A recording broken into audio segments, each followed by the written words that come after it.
Hey guys, welcome into another overclocking video. So still got the 6700 XTs on the test bench here, running off of an 850 watt Aorus Master power supply, or however you pronounce that. And we are dual mining ETH and TON. The total power draw from the wall is around 455 watts. And I'll jump into the software and show you how much ETH hash rate and how much TON hash rate we are getting for that wattage. Hey guys, so I'm in the software side now, and as you can see I've put in the numbers at the bottom.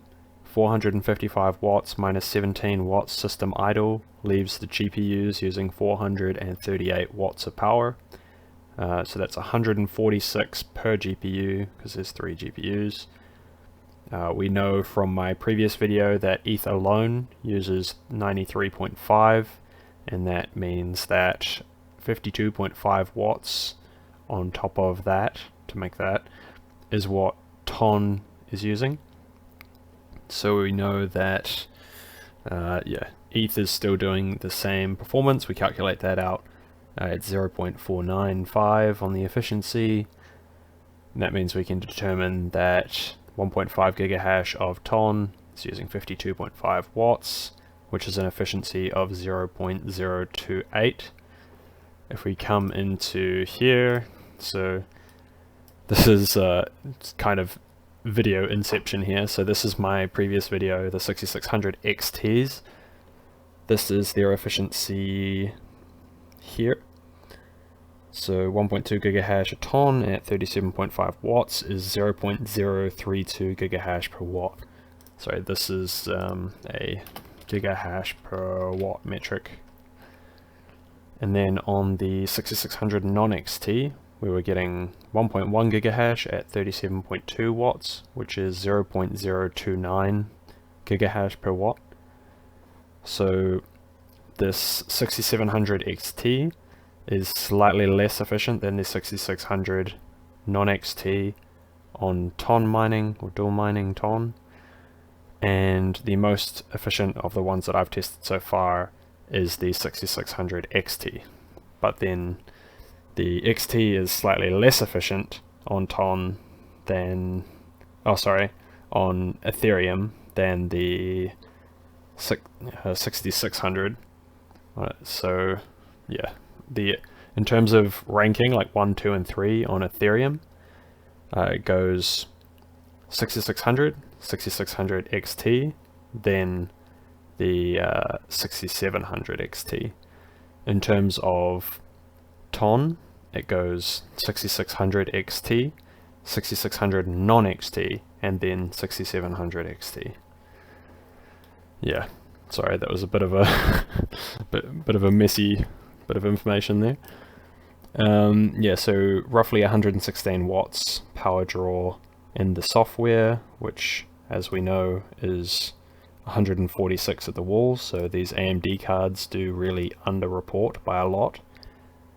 Some of the overclocks are a little bit different from each other, so this top one here, if I put 740 in here, it crashed. Probably something to do with the fact that this GPU only takes 1055 on the memory.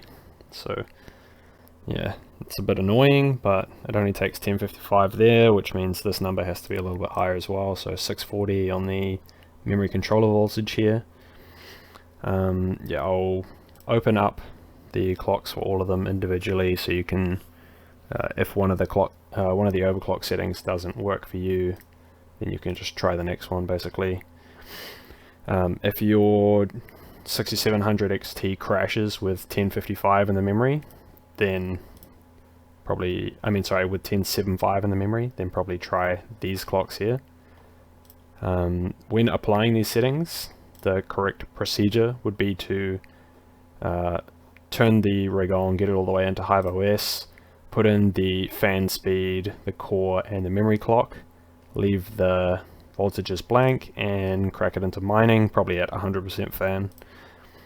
And then you start putting in these numbers here, the millivolt numbers, and you'll probably want to put them in a bit higher than I have them right now, because these are quite close to the maximum possible efficiency.